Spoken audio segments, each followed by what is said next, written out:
Shalom saudara-saudara. Malam ini kita mau belajar tentang Israel. Dari Israel zaman Alkitab sampai Israel modern. Ada banyak sekali ayat-ayat dalam Alkitab yang berbicara tentang Israel.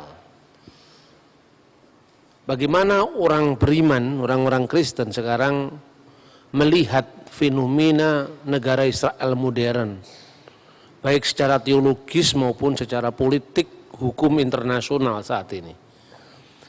Ini wilayah atau masalah yang sangat-sangat kontroversial sampai hari ini.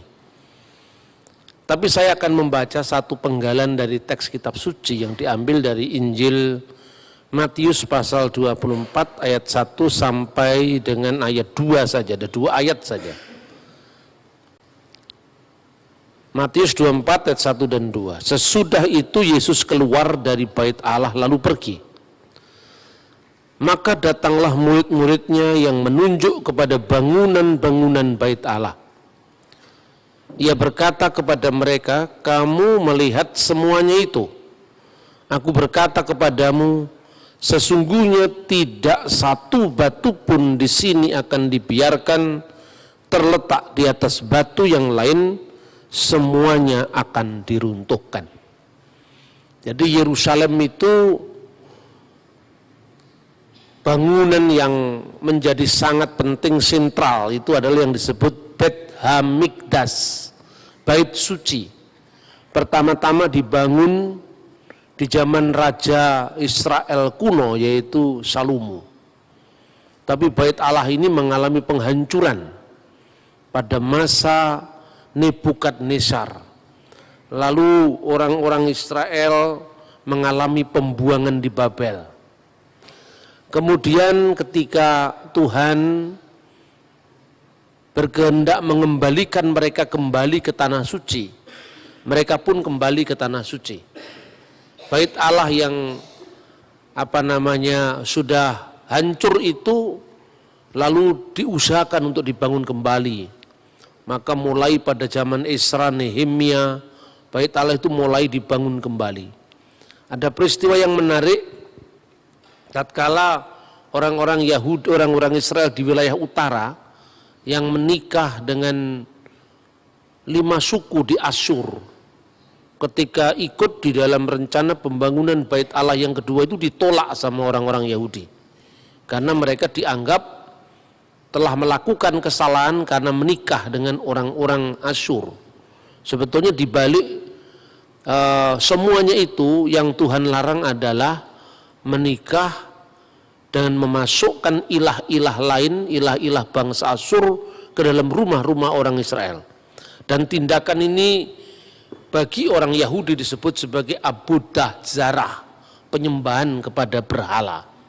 Karena itu orang-orang yang ditolak dalam pembangunan kembali bait Allah yang kedua ini lalu memisahkan diri dari bangsa Israel yang lain dan akhirnya dikenal sebagai orang-orang Samaria.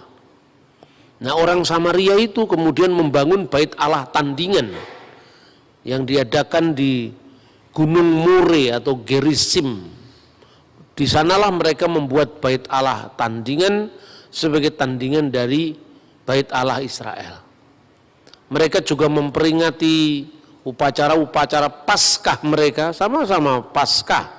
Karena Paskah bagi orang Yahudi itu adalah titik balik dari semua kehidupan mereka ketika mereka menjadi bangsa budak di Mesir, kemudian menjadi bangsa merdeka. Nah, mereka juga memperingati upacara yang dikenal dengan Akidah Yitzhak. Artinya pengikatan Iska, tapi itu diadakan kalau orang Yahudi itu di Yerusalem, di bait Allah Yerusalem, kalau orang Samaria di bait Allah Gerizim. Nah, cerita tentang orang Samaria ini memenuhi lembar-lembar perjanjian baru. Tentang orang Samaria yang baik hati, yang terkenal, yang dipuji oleh Yesus, ortopraksinya, kelakuannya yang baik dipuji oleh Yesus. Tapi tatkala perempuan Samaria kemudian memberi minum kepada Yesus di perigi Yakub, di sumur Yakub, Murid-murid dan bahkan orang Yahudi pada umumnya tidak bisa ngerti kenapa Yesus begitu dekat dengan orang Samaria. Lalu orang Samaria itu pun bertanya bahwa Tuhan adalah orang Yahudi, haruskah minta minum kepada orang Samaria? Yesus secara ortopraksi, kelakuan hidup yang benar, itu memuji orang Samaria. Akan datang saatnya, dan kini sudah tiba saatnya kamu tidak menyembah Allah di gunung ini, maksudnya di gunung Gerizim, kiblatnya orang Samaria, tidak pula di Yerusalem. Karena Allah itu roh, maka hendaknya setiap orang menyembah dia dalam roh dan kebenaran. Ungkapan yang sangat terkenal di dalam Yohanes pasal 4 ayat 24. Tetapi Yesus selalu mengatakan dalam konteks orang Samaria itu, bahwa keselamatan itu datang dari bangsa Yahudi. Artinya di sini Yesus memilih secara ortodoksia, secara kebenaran ajaran. Yesus tidak rekomendasi orang Samaria. Kebenaran karena itu keselamatan itu datang dari orang Yahudi. Tetapi secara ortopraksia, secara perilaku hidup yang benar, buah-buah dari iman yang benar, Yesus juga memuji orang Samaria. Nah, itu sekilas tentang perbedaan orang Samaria dan orang Yahudi yang kemudian melatari bagaimana banyak kisah-kisah di dalam Perjanjian Baru tentang termasuk bait Allahnya. Berabad-abad sampai pada zaman Yesus itu orang Yahudi dan Samaria itu saling mengutuk dan tidak menyapa. Yesus membenarkan perilaku yang baik dari orang Samaria, sekalipun Yesus tetap menekankan keselamatan itu datang dari bangsa Yahudi. Ritual-ritual orang Samaria masih sama dengan ritual orang Yahudi. Misalnya, yang paling terkenal itu adalah Akedah Yitzhak. Akedah Yitzhak itu adalah pengikatan Iskak. Nah, di dalam upacara Yahudi di Yerusalem, itu pusatnya ada di Bait Allah, Yerusalem. Diperingati setiap tahun baru Yahudi yang dikenal Rosh Hashanah. Mereka membaca teks itu, Kejadian pasal 22 ayat 2, tetap orang Samaria juga melakukan ritual yang sama. Disebutkan misalnya di sana tentang perintah untuk mengorbankan Iskak. Wa yumirkhahna et bincha et yehidka aser ahabta et yitzak vilehleka el aret hamurya. Firman Tuhan, ambillah anakmu yang tunggal, yaitu Iskak, yang kau kasih, yaitu Iskak, dan bawalah dia ke tanah Moria. Karena orang Samaria tidak mengakui kota Yerusalem sebagai kota di mana Ishak pernah dikorbankan, maka kata Moria dibaca dengan More, dan itu ditafsirkan sebagai bukit Gerizim, Gunung Ebal di Samaria. Nah, ini contoh, kalaupun di situ ada orang yang menuduh bahwa Samaria memiliki Taurat yang berbeda, ya betul, tetapi secara seluruhnya sama. Kecenderungan untuk mengubah Moria menjadi More itu karena orang Samaria justru konflik sama orang Yerusalem atau orang Yahudi di Yerusalem. Tapi yang lain-lain semuanya sama. Soal Paskah misalnya, soal Paskah sama, orang Samaria memperingati Pesah, tanda darah, pengorbanan anak domba, semua sama.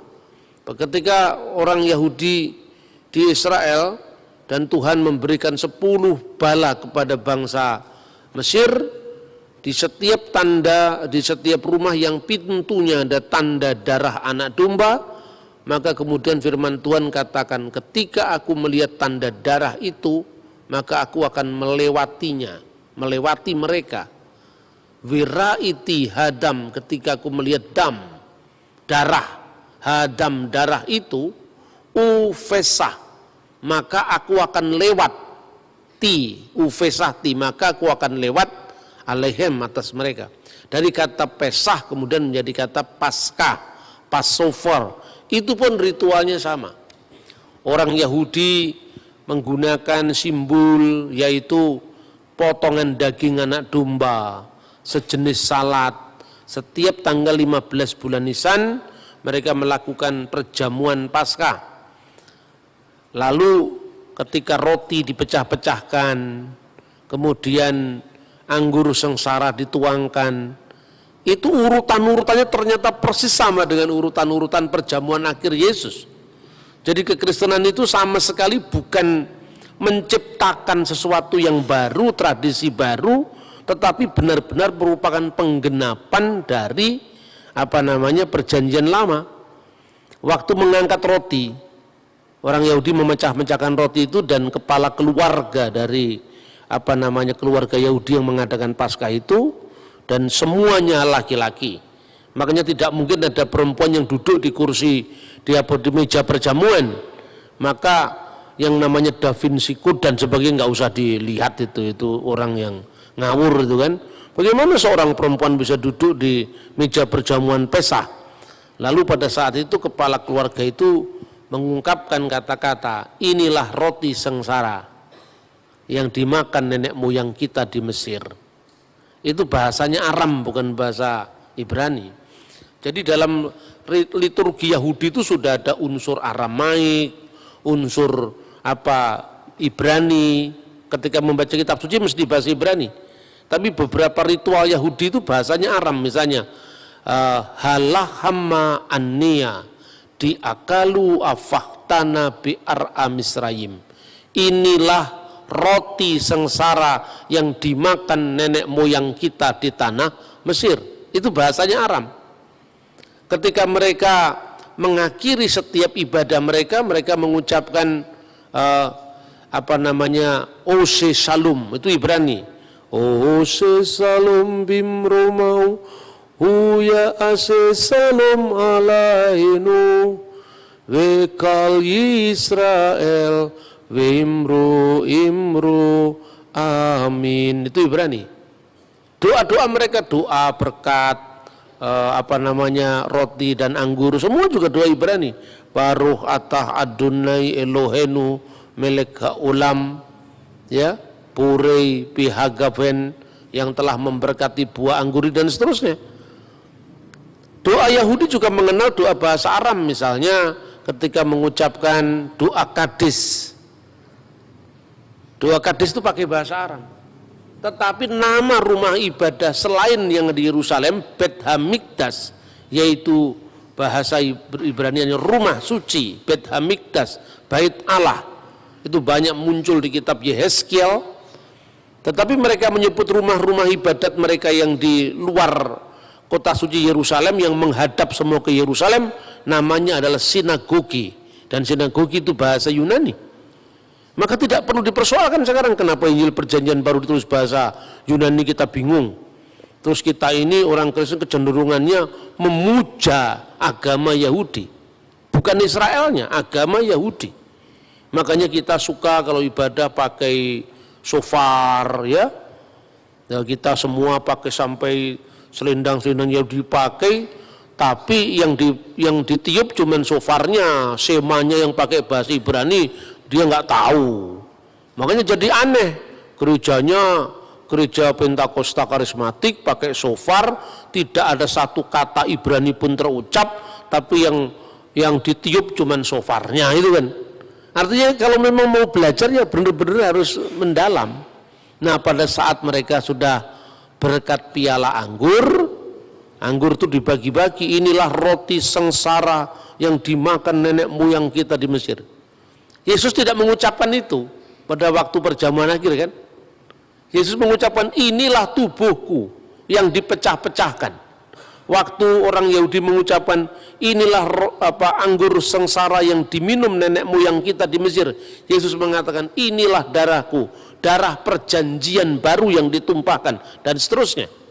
Tapi urutannya sama, urutannya memecah-mecahkan roti memberkati, kemudian menuang piala anggur memberkati, dan akhir dari ibadah Paskah itu adalah membaca Mazmur, yang di dalam Alkitab dikatakan, maka setelah menyanyikan nyanyian pujian, Yesus meninggalkan rumah perjamuan akhir itu, dan kemudian dia ke Taman Getsemani. Yang disebut menyanyikan nyanyian pujian itu bermazmur dengan mazmur haleluya. Mazmur-mazmur yang diawali dengan halilu dalam bahasa Ibrani. Terpujilah, halilu. Ya, terpujilah Tuhan, haleluya. Terpujilah Adonai atau Tuhan. Baru dibaca itu. Cara membacanya bagaimana? Ya kayak orang Yahudi selalu mengajikan teks-teks Taurat, teks-teks Jabur atau Mazmur. Dia mengucapkan misalnya samakti bi umerim libet Adonai nilak, ya. Jadi Mizmor li Daud, Mazmur dari Daud. Terus kemudian tata cara ini diambil alih oleh orang-orang Kristen kuno, baik itu orang Ortodok maupun Ritus Timur di Syria, di Mesir, di mana min Mazamir dari kitab Mazmur. Ibraninya Mizmor le Daud, Mazmur dari Daud.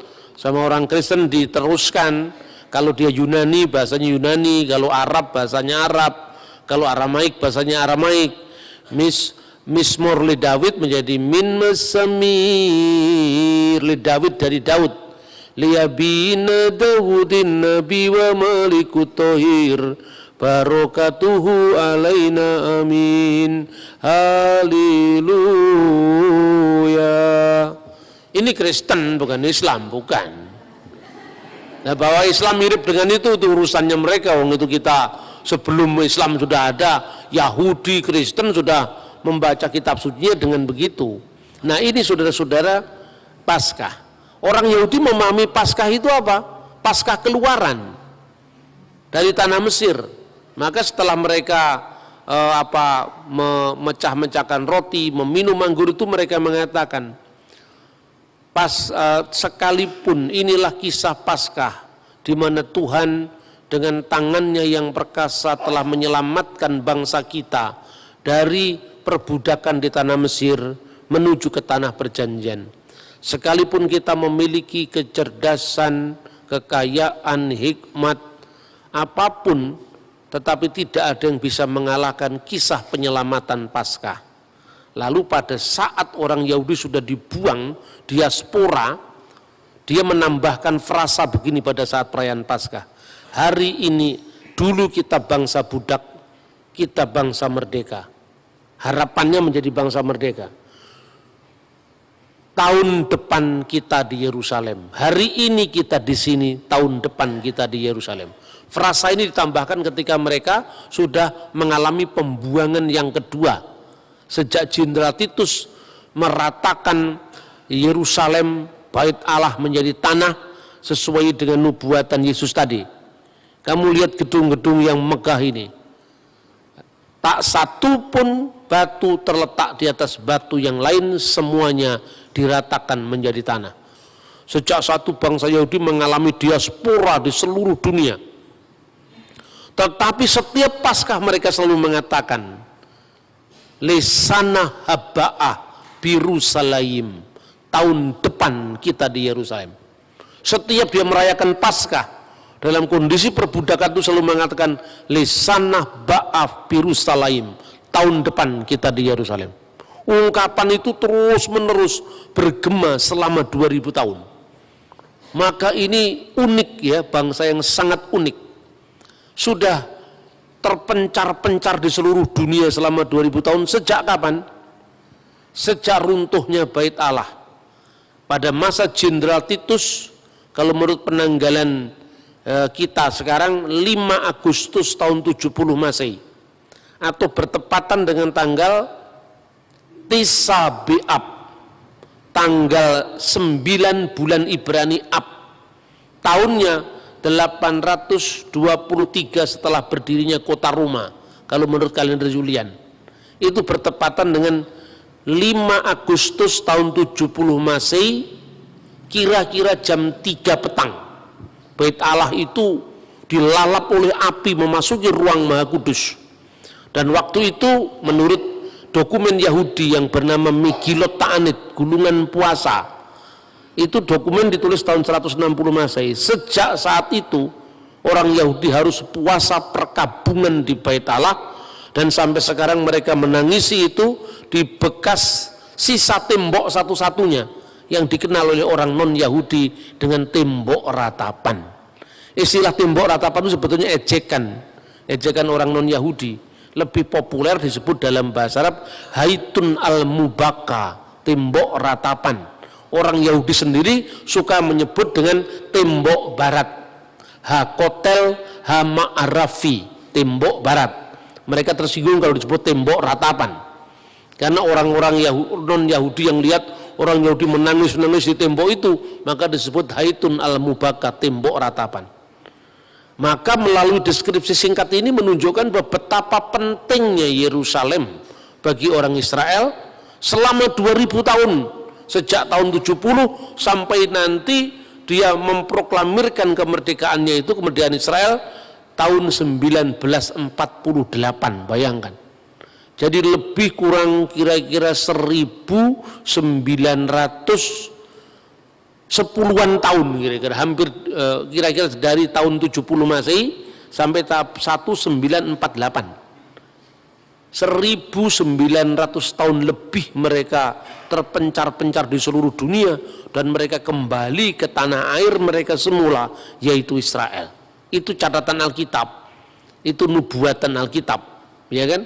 Karena itu unik bagaimana hukum internasional tidak kalang kabut dalam menentukan status Israel. Sementara negeri itu sudah mengalami pendudukan demi pendudukan dari kekuasaan bangsa asing. Maka karena pentingnya pentingnya kota suci Yerusalem, secara khusus kota suci Yerusalem yang disebut Ir HaKodes, kota suci Yerusalem, tetapi juga Eret HaKodes, tanah suci Yisrael atau Eret Yisrael, tanah Israel, itu begitu penting bagi orang Yahudi. Nah, lalu secara kronologi dari zaman ke zaman kita melihat bagaimana sekarang ini kota suci Yerusalem secara khusus dan tanah Israel pada umumnya itu menjadi perebutan antara Israel dan Palestina. Nah, ada yang membawa dalil agama, ada yang tidak membawa dalil agama, dan itu menarik. Karena apa? Ya, banyak orang Kristen bingung kemudian menyikapi itu. Katanya itu Israel menjajah Palestina, Pak. Nah, orang lain lagi mengatakan, oh tidak, itu memang haknya Israel. Tapi yang satu ekstrim mengatakan pokoknya peta Israel harus tidak boleh ada di muka bumi. Itu tuntutannya Hamas, tuntutannya kelompok-kelompok Islam garis keras. Begitu di dalam forum-forum kajian bersama-sama, Kristennya ikut-ikut ngomong kita harus memperjuangkan hak Palestina. Iya betul, hak rakyat Palestina. Tetapi dalam konteks ini tidak usah harus kemudian menyangkal deskripsi Alkitab tentang Israel, kan gitu kan? Nah, satu pihak ketika kita membela Israel juga kita tidak boleh tutup mata terhadap penderitaan rakyat Palestina yang menjadi korban konflik itu. Karena banyak orang Palestina itu bukan hanya orang Muslim, orang Kristen juga ada di antara mereka. Bahkan orang Muslim pun ada yang menjadi warga negara Israel. Jadi warga negara Israel itu ya ada orang Yahudi mayoritas, Kristen urutan ketiga, Muslim urutan kedua. Jadi justru orang Kristen itu minim sekali di negara Israel. Jadi ini fakta-fakta yang kadang-kadang tidak dilihat oleh orang Indonesia. Bahkan begitu bebasnya orang Muslim di Israel, mereka ini sudah mulai menerjemahkan Al-Quran dalam bahasa Ibrani. Maka muncul Quran bahasa Ibrani sekarang itu sejak tahun 1970-an sudah terbit itu. Judulnya itu Ha-Quran Hamifwar, Quran yang mulia. Kalau Bismillahirrahmanirrahim diterjemahkan Beshem Elohim Haraham Harahman Viharahum. Beshem Elohim Harahman Viharahum, itu Bismillahirrahmanirrahim. Alhamdulillahirabbil alamin hodu ladunai Elohenu melekha ulamim. Itu Al-Fatihah itu. Jadi tidak setiap Anda ngomong Elohim langsung automatically itu Kristen, apalagi kita sudah pakai nama misalnya GBI Elohim, belum tentu. Karena di sana Elohim dipakai orang Islam. Begitu juga kata Allah belum tentu itu Islam. Karena di Timur Tengah bahkan sebelum zaman Islam Istilah-istilah Arab itu sudah dipakai oleh orang Kristen. Terbukti apa? Prasasti-prasasti atau batu-batu bertulis yang berbahasa Arab itu ditemukan sebelum zaman Muhammad lahir dan kebanyakan ditemukan di gereja Kristen gitu loh. Jadi kita ini kan kadang-kadang Islamnya lebih Arab ketimbang orang Arab, Kristennya lebih koboi dari orang Barat. Akibatnya Kristen dibatasi dengan bahasa Ibrani. Lalu kalau kita tidak ngomong Yeshua HaMashiach seolah-olah tidak sah. Ya toh? Orang Yahudi tidak pernah ngomong Yahweh, kita Yahweh Yahweh. Itu dari mana itu? Kan itu kan? Lalu lebih parah lagi ketika Anda baca perjanjian baru tidak sepotong pun itu kata Yahweh muncul di sana. Jadi tren sekarang. Nah, saudara-saudara, kita akan batasi pembahasan kita merunut bagaimana sejarah Israel, ya. Ketika kemudian mereka terpencar-pencar di seluruh dunia itu, mereka itu ada yang ada di barat, ya, di Eropa barat, ada di Eropa timur, ada yang di benua timur, seperti Yaman, Mesir, India, itu banyak orang Yahudi. Makanya kalau Anda membaca sejarah Islam, kota Yastrib, kota Madinah, sebelum dijadikan kotanya Islam yang disebut Madinatun Nabi, itu ada 3 suku Yahudi yang di sana. Kemungkinan mereka juga datang setelah tahun 70 terusir dari Yerusalem. Begitu juga di Yaman, begitu juga di Mesir, begitu juga di India. Lah orang-orang Yahudi yang di Eropa ini namanya adalah Askenazim bahasanya. Orang Yahudi tapi dialeknya dialek Eropa Barat. Misalnya kalau ngomong Safuot, dia tidak bisa ngomong huruf T, Safuot, tapi mengucapkan Safuos. Sabat, Sabas, itu Yahudi Askenazim. Ya, banyak orang-orang Israel yang sekarang jadi pejabat-pejabat pemerintah itu Yahudi Askenazim karena mereka emigran aliyah dari Eropa, aliyah dari Amerika.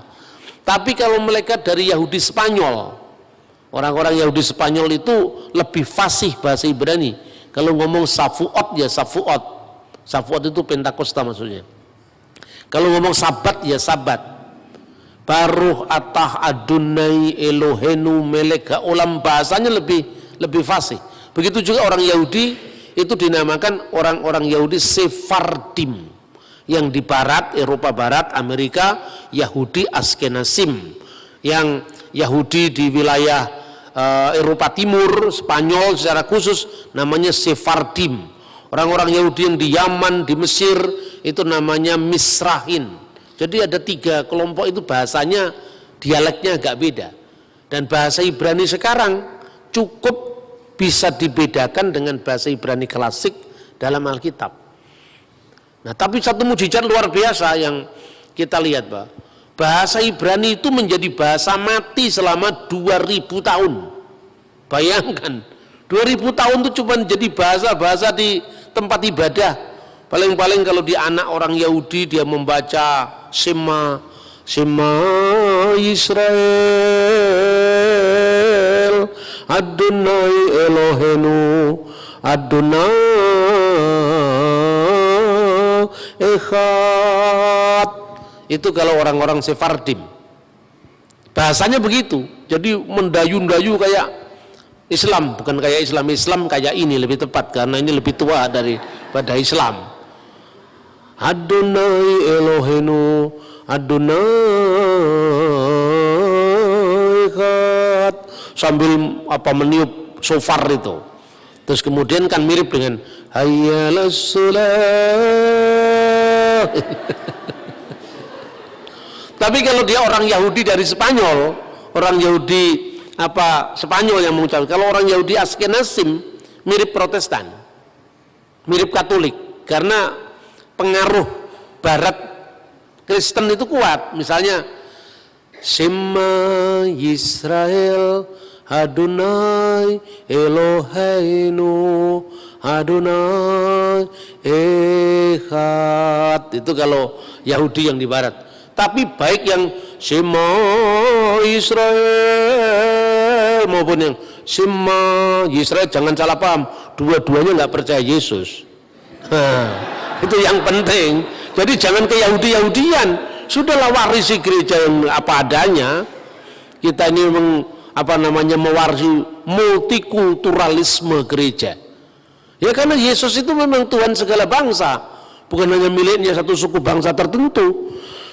Maka kalau kita membaca Alkitab pun warisan bahasa yang multilingual itu kita warisi. Perjanjian lama itu bahasa Ibrani mayoritas, tapi ada beberapa pasal dari perjanjian lama bahasa Aram. Separuh dari kitab Daniel itu bahasanya Aram. Seluruh perjanjian baru bahasanya Yunani, tetapi stylenya Aramaik.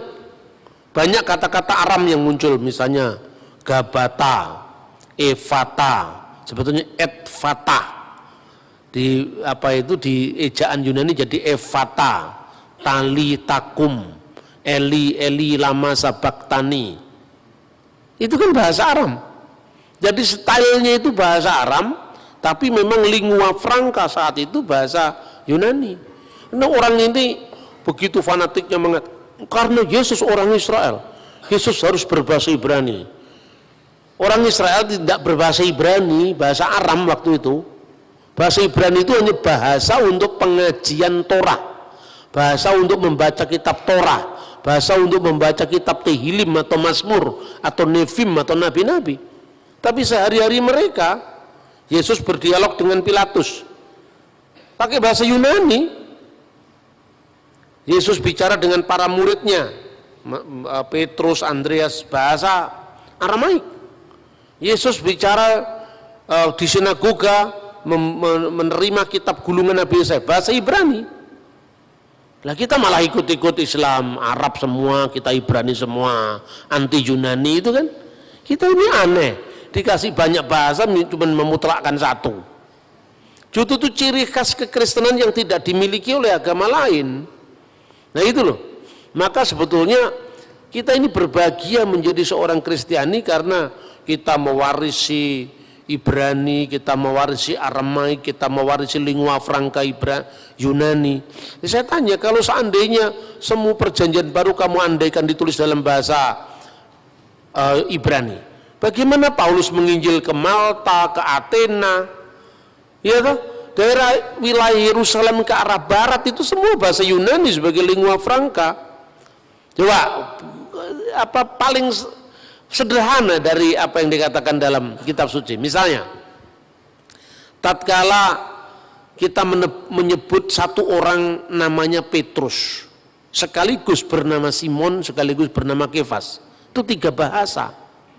Simon itu Ibrani, Kefah itu Aram, menjadi kata Kefas tadi Kefa. Kemudian Petrus itu Yunani. Bayangkan, itu menunjukkan bahwa dia mewarisi warisan multilingual. Kalau Anda orang Manado atau orang ini begitu jadi Kristen, nama-nama lokalnya hilang. Tetapi kalau Anda orang Jawa, nama lokalnya masih ada, ditambahi nama Kristen, nama Sansekerta, kan itu kan kemajemukan masyarakat. Nama saya Bambang itu nama Jawa, Jawa asli itu. Tapi Jawa sejak abad 16, zaman abad 13, 14 Majapahit belum ada nama Bambang. Itu nama sejak zaman Mataram. Jadi kalau ada orang namanya Bambang dari zaman Majapahit pasti bohong itu gitu loh. Kira-kira seperti itu. Gampang sekali dengan bahasa itu. Nur itu bahasa Arab, Sena itu bahasa Sansekerta. Dari satu orang saya ini nama saya 3 bahasa. Karena apa? Masyarakat saya Jawa itu masyarakat yang multilingual. Tetapi ketika Islam masuk ke Aceh, bahasa lokalnya hilang semua. Abdul Ghafur, Abdul Aziz, Muhammad, Ahmad, Ramadan, namanya itu semua kan? Hilang namanya. Di Manado, bahasa lokalnya Manado seperti misalnya nama Pingkan, jarang didengar. Tapi semua satu kampung namanya Maria, namanya Marta, sampai sulit membedakan. Benar nggak? Dari situ kita bisa lihat pengaruh tebal tipisnya budaya. Bayangkan, ponakannya Barnabas, anaknya Maria yang disebut Maria ibu Yohanes yang disebut Markus. Nama Ibraninya Yohanes, kan? Maria ibu Yohanes yang disebut Markus. Yohanes itu yunanisasi dari kata Yohanan. Berarti nama Ibrani. Tetapi kok yang disebut Markus itu nama Latin. Itu nama kaisar Romawi, misalnya Marcus Aurelius. Coba, orang Yahudi namanya Markus, nama Latin. Itu menunjukkan apa? Tingkat keterbukaan budaya orang-orang Israel pada zaman Yesus terhadap budaya luar, sekalipun mereka selalu memprotek dengan iman Yahudi mereka, tapi tidak mengharamkan agama apa budaya lain. Contohnya Alkitab diterjemahkan sejak tahun 300-an sebelum Masehi, namanya Septuaginta, dan di situ Tetragrammaton YHWH itu diterjemahkan dengan Kurios. Itu tidak usah dipersoalkan. Nah, justru yang dipersoalkan bagi kita itu gini, ketika kita bicara tentang Israel itu antara kekaguman, ketakjuban akan karya Allah dan mujizat bangsa Israel itu, tapi juga tidak boleh kehilangan semangat kita untuk kita tetap memberitakan Injil. Karena ternyata orang Israel yang kita kagumi, yang kita sanjung-sanjung itu malah tidak percaya atau belum percaya dengan Injil. Itu satu. Kedua, kita harus memilah Yahudi yang ditawarkan kepada kita ini Yahudi dari abad keberapa. Maka kita harus lihat sejarahnya runut. Malah kita ini orang Kristen ikut-ikut jadi Yahudi. Terus sekarang ada sinagognya di Manado. Gara-gara dia bisa menemukan saya turunan Yahudi dari suku apa, ditinggal Tuhan Yesus. Keterikatan darah lebih kuat daripada keterikatan iman, gitu loh. Makanya orang Kristen tidak boleh mengalami penyakit yang namanya minderwaardigheid kompleks, kata orang Belanda. Jadi penyakit minder ini yang membuat Anda ini pengikut Yesus kok minder, kan gitu kan, nggak boleh yang seperti itu.